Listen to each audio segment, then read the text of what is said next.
So, proceed na ta. Kasi babay-babay. Uy, sige siya babay-babay. No? Hindi siya magiparisan ng boring.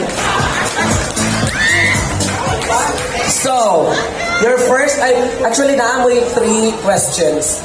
Each candidate. So, kamo diha, loyal candidates, be ready. You have 3 questions to answer, okay?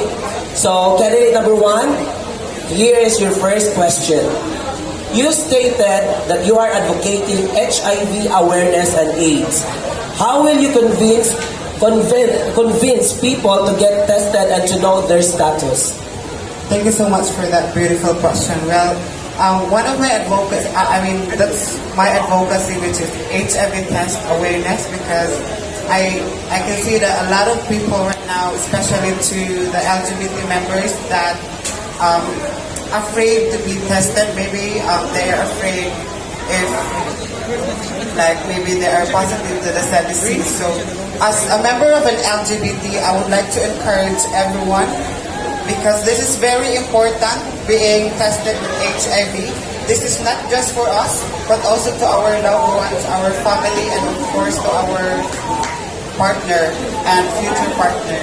So, I would like to use my voice to encourage everyone that being tested is not just all about like checking our status, but it is also to protect ourselves. Thank you. So, here is your second question. You said that you were so shy to express yourself during your younger years because you are afraid to be bullied. And now you conquered your fear and became true to yourself. The question is, how will you empower young LGBT to be true to themselves? Thank you. So, for me to empower everyone, I would like to share my, like, when I was in elementary, so I'm very afraid to show my true colors, because, there's a lot of people who bully us, and also a lot of people who will question our gender identity. So as a member of an LGBT, so I would like to, use my voice, and then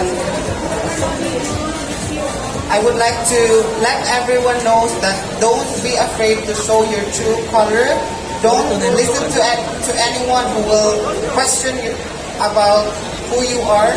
So just be yourself. And to all of the people who will bully or question about our gender identity, I have something to tell you. We are all human, so we deserve to have a human dignity. Also, we deserve to be respected, so show respect. Thank you. Okay, so here is your last question. How ready are you to become a DIWATA sa Sugbo 2022 crown keeper? Thank you. So being a DIWATA sa Sugbo is a very big responsibility. So as a preparation for this, I always say to it that I am physically and mentally ready to this kind of event. I even enhance my communication skills just for this event. Also, being a DIWATA sa Sugbo is not just all about owning the crowd. It's all about a purpose. And my purpose tonight is to encourage everyone to always be grateful in life, to always be thankful on what we have, like our family, our friends, because we only live in this planet once. So we should always be thankful on what God gave us, like our family, our friends, or the one who supported us. And also, I would like also to use this opportunity to, explain my advocacy, which is the HIV test awareness. It is very important so that we can know our, status in life, especially through the said disease. I would like to I would like to show to everyone that I am not just a simple gay, but I am also a gay who can help our society to be a better place to live in. Thank you. Wow, candidate number 1, thank you so much. So, good na no, being a DIWATA sa Sugbo must have a purpose, must use their advocacy, and of course, you must have 5 hymns. Okay? Number 2, Miss Josie Almonds from Ponta Princesa, right? Yes, it's good to see you again after 6 years. She was my batch in Reina Diosa 2016. So, my first question is, one of your advocacies is emergency preparedness. What is your definition of being prepared? Well, first of all, I would like to say that emergency preparedness is my advocacy and it's not something new to me. During my nursing education, I have been a member in our emergency response team from first year to fourth year. And that membership actually, I'm proud to say that it paved the way for the financing of my education. Now, in relating to the recent fire that happened to my barangay, which is Punta Princesa, a lot of families were actually affected. And that includes our very own organizer, Carlos Supersoc. And it's very heartbreaking. Emergency is always there. And we should always be ready. And my definition of being ready is not emergency response, but actually being prepared for whatever that will come into our life. Whether it is flood, whether it's typhoon, whether it is fire, any or financial emergencies. That is my definition of being prepared. Uy, bayot! Kasi lang ako yung pinapasok.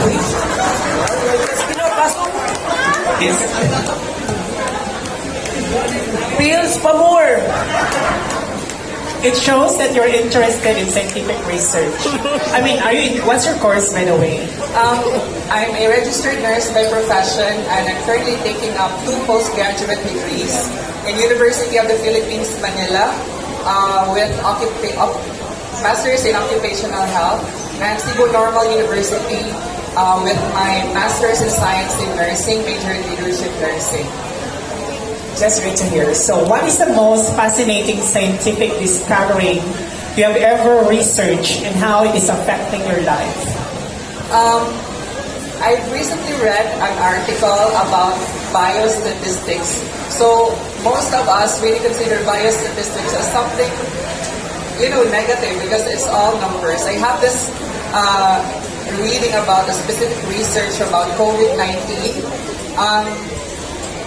Which is, the proponent was my own professor in UP. So I actually collaborated with my professor in UP and we conducted a thesis called COVID-19 Knowledge and Stigma among a certain BPO employees. And we found out that the key point to COVID prevention is education.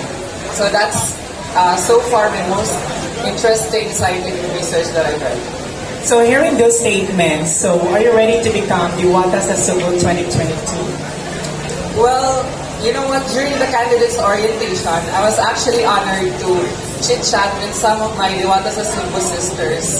And right then and then, I noticed how gorgeous and confident they are. So that very night, I actually asked myself, what sets me apart from the other 33 other ladies? And after hours of thinking and reflecting, I was able to find my answer. And that will be my core values.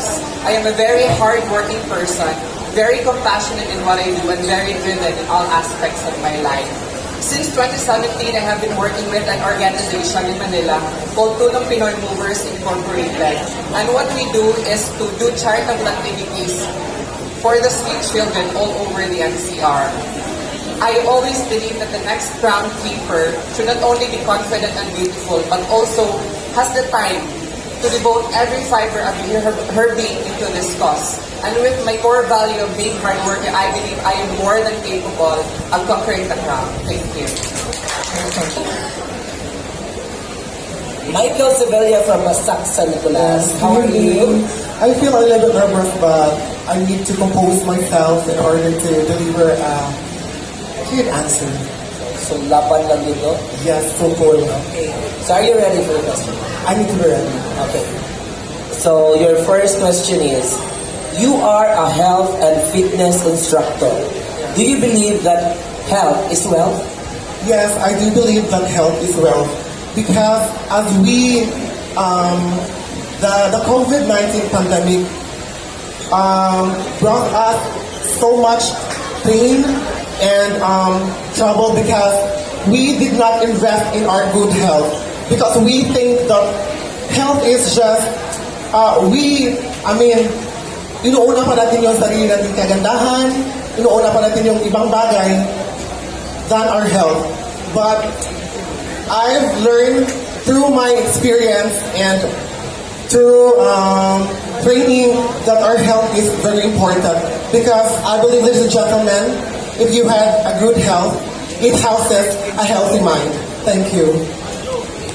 So your second question is, when you turn 20 years old, you reconnected to your father that you lost contact with when you was 3 years old. Yes. So how is your relationship now with your father, and tell us more about it, and if he is with you right in this very moment, what would you tell him?